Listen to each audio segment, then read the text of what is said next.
Olá, meu amigo, minha amiga, bem-vindos ao nosso hashtag OABRJ Debates. Aqui no nosso programa, nós sempre faremos essa ligação entre você, advogado, você, advogada, e a Ordem dos Advogados do Brasil, aqui do Rio de Janeiro. E quem está conosco hoje é o Dr. Fábio Nogueira, ele que é secretário adjunto geral aqui da OAB do Rio de Janeiro e também diretor do Departamento de Apoio às Subseções. Muito obrigado, Fábio, por estar aqui conosco. Então, Fábio, quando a gente fala em subseções da Ordem dos Advogados do Brasil, nós estamos falando apenas de um assunto interna corporis, um assunto que interessa só a OAB? Queria primeiro agradecer aqui o convite que me foi formulado, da alegria e do privilégio de estar aqui hoje falando sobre um assunto de tamanha importância para a advocacia do nosso Estado. Nós temos hoje 63 subseções em todo o Estado do Rio de Janeiro. Nós temos as subseções da capital e as subseções do interior do Estado, dividido em 8 regiões. Além de ser secretário-geral adjunto, eu também sou diretor do Departamento de Apoio às Subseções de Estado. Que é justamente o órgão, o DAS, é o órgão responsável por fazer a interlocução da seccional com as subseções. Nós vivemos hoje um período de muita dificuldade para a advocacia do Estado do Rio de Janeiro. Atravessamos a pior crise econômica do Estado e isso atingiu todos os setores econômicos e a advocacia foi duramente atingida por essa crise. E a Ordem dos Advogados do Brasil está atenta a isso, justamente dentro desse cenário que a OAB vem fazendo projetos voltados à qualificação do advogado e da advogada, levando cursos para o interior do Estado, palestras, enfim, seminários, justamente com o objetivo de melhor instrumentalizar o advogado ou a advogada para as demandas de mercado. Então, Fábio, por que o senhor diz que a crise econômica acaba atingindo o advogado também? Diminui o número de ações? Como é que é isso? É uma coisa mais ou menos, uma decorrência lógica da crise econômica. Você consome menos, por exemplo, uma boa parte dos advogados atuam na área de direito do consumidor, então você tem um número menor também de demandas na área consumerista. As pessoas consomem menos, têm menos demandas nessa área. Emprega menos. Emprega menos, tem menos demandas na seara trabalhista. No caso da seara trabalhista, do direito do trabalho, tem um agravante. Nós passamos pela reforma trabalhista. A reforma trabalhista foi um duro golpe para a advocacia do trabalho. Hoje a gente frequenta, a gente vê os fóruns trabalhistas e o número de demandas caiu assustadoramente. Então, obviamente, que esse advogado que militava exclusivamente com a Justiça do Trabalho está precisando se reinventar, até por uma questão de sobrevivência, por um imperativo de sobrevivência. E as ferramentas que o advogado tem hoje, por exemplo, o peticionamento eletrônico, elas são vantagens, elas são também uma forma do advogado ter uma atividade menos custosa? Em tese, sim. Em razão da crise, muitos escritórios, muitos advogados fecharam seus escritórios.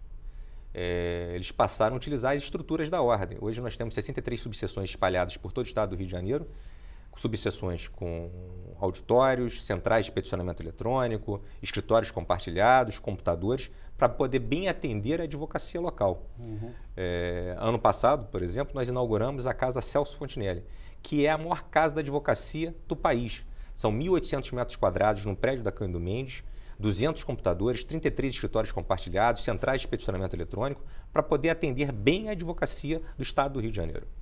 E existe previsão de se criar outros espaços como esse? Sem sombra de dúvida. As subseções do Estado, elas funcionam como essas casas em cada uma das regiões.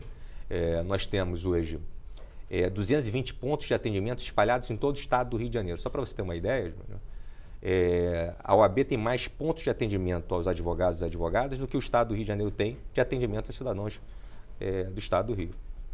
E o advogado, para poder participar das atividades dessas subseções, o que ele precisa fazer? Existe alguma burocracia ou basta frequentar? As portas estão sempre abertas? As portas estão sempre abertas. As portas da ordem, independentemente da subseção, elas estão sempre abertas para a advocacia. É muito importante para a advocacia e para a sociedade. A OAB, ela não só é a voz da advocacia, mas como é a principal voz também da sociedade civil organizada. E é muito importante que assim seja, que a ordem cumpra seu papel de diálogo com a sociedade civil. Agora, diante das dificuldades que o advogado tem passado, tem sido importante, como o senhor disse, qualificar mais os advogados. Está sendo pensado algum nível de atividades envolvendo palestras, cursos, seminários? Sim. A partir de setembro nós vamos começar palestras por todo o interior do estado do Rio de Janeiro. Palestras, seminários, cursos de pós-graduação também. Você, por exemplo, um advogado de Santo Antônio de Pádua, ele demora 5 horas, 6 horas para poder chegar no Rio de Janeiro. Então, ele tem muita dificuldade para poder ter acesso a um curso de pós-graduação. Se a crise atingiu duramente os advogados da capital, os advogados do interior do estado foram muito mais atingidos por essa crise. O acesso aos bens culturais, por parte desses advogados do interior do estado, é muito mais difícil.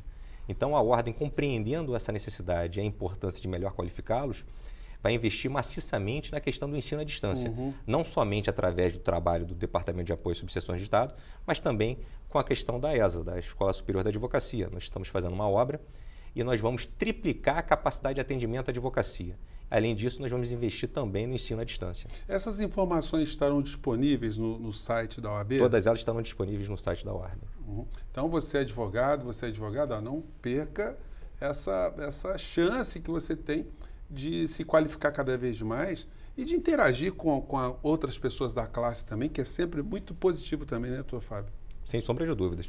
A Ordem ela traz a possibilidade de você conhecer outras pessoas, pessoas que atuam em outras áreas, enfim, que permite você conhecer, se aprimorar, gerar novos negócios, enfim. A gente vive um período hoje muito difícil sobre o aspecto econômico. A crise do estado do Rio de Janeiro ela é terrível e é muito importante que exista essa possibilidade da criação, do estabelecimento dessas parcerias. Agora, fora a questão prática, como é que a gente poderia identificar a advocacia nesse período ideológico que a gente está vivenciando no Brasil? Onde existe muita polarização, existem muitos debates. Isso está afetando a classe também? Sem sombra de dúvidas. Infelizmente, hoje, eu percebo que dentro da própria classe dos advogados, que eles esqueceram que democracia não é um regime de confronto, é um regime de encontro, é um regime de convivência. E é onde as opiniões divergentes elas são dignas de igual respeito. Infelizmente, hoje, a pluralidade de ideias é algo que não vem sendo fomentado dentro da própria classe. Mas, obviamente, que a classe ela representa aquilo que é a sociedade. Hoje vivemos uma sociedade dividida, polarizada, tomada pelo discurso do ódio. E, infelizmente, nós temos que nadar contra a maré. Cabe a nós, advogados e advogadas, e a Ordem dos Advogados do Brasil, ser uma voz serena, sóbria, nesse momento difícil que nós atravessamos, para conter essa marcha da insensatez. Nós não podemos aceitar isso placidamente. Muita gente entende que a OAB deveria ficar adstrita às questões da corporação, que ela não deveria se envolver em questões políticas nacionais. Qual é a opinião do senhor? É óbvio que a Ordem dos Advogados do Brasil tem que investir maciçamente na qualificação da advocacia, defender as prerrogativas dos advogados, mas nós não podemos deixar de atuar em causas que fazem parte, que são da essência da própria história da Ordem dos Advogados do Brasil. Não falar das pautas inerentes ao Estado Democrático de Direito é esquecer a nossa história. A Ordem dos Advogados do Brasil se fez presente nos momentos mais difíceis da história desse país. Quando da ruptura institucional de 37, com a outorga da Constituição de 37, em plena ditadura do Estado Novo, a advocacia tem um papel fundamental. A Ordem dos Advogados do Brasil também. Quando a ruptura institucional de 64, com sucessivos atos institucionais que foram amesqueando dia após dia as liberdades e garantias individuais, a Ordem dos Advogados do Brasil tem um papel de fundamental importância para o restabelecimento do Estado Democrático de Direito. A advocacia e a Ordem dos Advogados do Brasil foram fundamentais na Assembleia Nacional Constituinte. Então, não há como nós não defendermos esses valores, que são valores caros à nossa civilização. Devido processo legal, ampla defesa, contraditório, liberdade de expressão, liberdade de imprensa, princípio da igualdade da pessoa humana, enfim. Esses valores são valores civilizatórios que a Ordem dos Advogados do Brasil precisa necessariamente e obrigatoriamente defendê-los. Pois é, eu levantei essa questão, doutor Fábio, que a gente não poderia deixar de abordar, o fato do nosso presidente da República ter colocado a OAB em xeque, um episódio onde ele entendeu que a OAB estaria protegendo um indivíduo a não permitir que as comunicações entre o advogado e o seu cliente fossem devassadas. Como é que o senhor analisa até o nosso presidente da República ter uma informação ou ter uma reflexão que não é das mais próprias para a profissão, para a atividade? Júnior, isso passa por um processo que existe hoje dentro da nossa sociedade de criminalização da advocacia. onde a opinião publicada, objetiva, confundia a figura do advogado com a figura de seu cliente.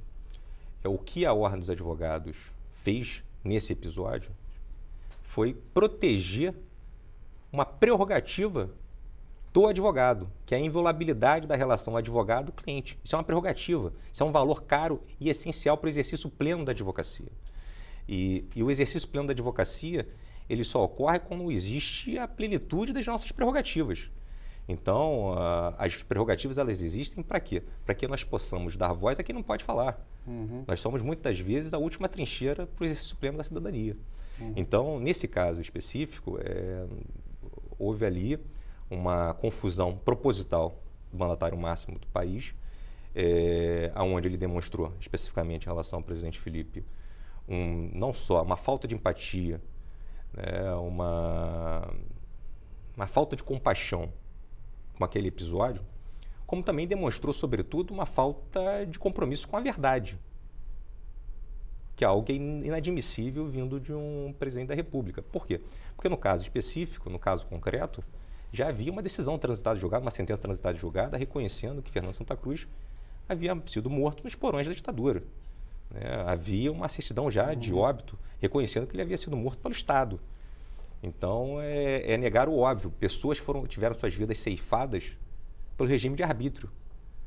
Não se pode brincar, fazer pilhéria com uma coisa que foi tão dura para o país. E aí não é uma questão ideológica, né, doutor Fábio? Não é uma questão de ser de direita, ser de esquerda, de centro, de cima e embaixo. É uma questão de se defender valores constitucionais. Né? Valores constitucionais, valores humanitários. Eu tenho dito isso muito. Aplicar fielmente a Constituição Federal, a dignidade da pessoa humana, as liberdades e garantias individuais, não é ser de esquerda nem ser de direita, é ser democrata. Nós vivemos hoje sobre o palio de uma Constituição que foi promulgada. Então, não faz o menor sentido negar aquilo que é o óbvio. Sim, vamos voltar um pouco aqui às questões mais objetivas do nosso cotidiano. O senhor falou que tem várias atividades que vão acontecer em setembro. Nós vamos ter ciclo de palestras também, né? Que palestras serão essas? Palestras sobre direito civil, direito do trabalho, processo civil, processo penal, enfim, questões práticas que são essenciais para o exercício profissional. Nosso objetivo são cursos rápidos, mas com o objetivo de melhor qualificar os profissionais para as demandas de mercado. Os professores são sempre advogados? Ou qual é o perfil desses professores? São professores, a grande maioria são professores, são advogados, com titulação, e enfim, e a ideia é justamente ter profissionais hoje mais qualificados, mais preparados para as demandas de mercado. E eu tenho falado muito também que, com o presidente Luciano, que quanto mais qualificado for o profissional, a profissional, menor a chance desse profissional ou dessa profissional ter suas prerrogativas violadas. Eu percebo nitidamente que quando o advogado ele é um advogado que não tem uma formação sólida, mais profunda, mais sedimentada, é mais fácil ele ter suas prerrogativas violadas. Ainda existe nos advogados, ou parcela dos advogados, doutor Fábio, aquela ideia que o magistrado está numa posição superior, o Ministério Público está numa posição superior ao advogado? Eu não sei se o advogado vê dessa forma, mas muitos magistrados, membros do Ministério Público, veem dessa forma. Quando existe ali um sistema em pé de igualdade. Eu acho que isso também vai muito ao encontro do momento que nós vivemos hoje, em que as pessoas não conseguem colocar, por exemplo, essa visão estereotipada que se tem, de que a advocacia e de que a defesa, no caso, ela não está no mesmo pé de igualdade da acusação, o que é um absurdo. Qualquer sociedade que pretenda ser verdadeiramente democrática e civilizada tem isso como pedra fundamental. Mas normalmente um promotor que é mais autoritário, ou um juiz que é mais autoritário, eu não estou aqui generalizando, estou dizendo as situações em que agentes, sejam do judiciário ou do Ministério Público, ou eventualmente um delegado de polícia, enfim, um agente de administração pública que tem mais esse veio autoritário, ele normalmente se comporta dessa forma quando ele percebe que o advogado ou a advogada, ele não conhece suas prerrogativas. E é muito importante, o presidente Luciano, quando foi presidente da Comissão de Prerrogativas, ele teve um projeto muito relevante porque ele rodou por todas as subseções de Estado falando sobre as prerrogativas dos advogados. Palestras, cursos sobre as prerrogativas, porque muitos advogados e advogadas também não conhecem profundamente, plenamente suas prerrogativas. Então, muitas das vezes ele sequer sabe que ele está tendo uma prerrogativa sua violada. Doutor Fábio, olha, nosso programa está muito interessante, muito útil para você, advogado. Fique antenado com a OAB aqui do Rio de Janeiro. Entre no site da OAB. E você que está assistindo o nosso programa, você pelo YouTube, dá o joia, se inscreva no nosso canal e continue cada vez mais antenado com os nossos temas, porque o nosso canal está apenas começando. Quero mais uma vez agradecer ao Dr. Fábio Nogueira por estar com a gente aqui no nosso hashtag OABRJDebate. E você, advogado, advogada, não esqueça de mandar para nós as suas críticas e sugestões gravando o seu videozinho em 15 segundos naquela posição horizontal. Se identifique e mande para a gente nesse número que está aqui na descrição do nosso vídeo, tá bom? Um grande abraço e até o nosso próximo programa. Obrigado, Dr. Fábio.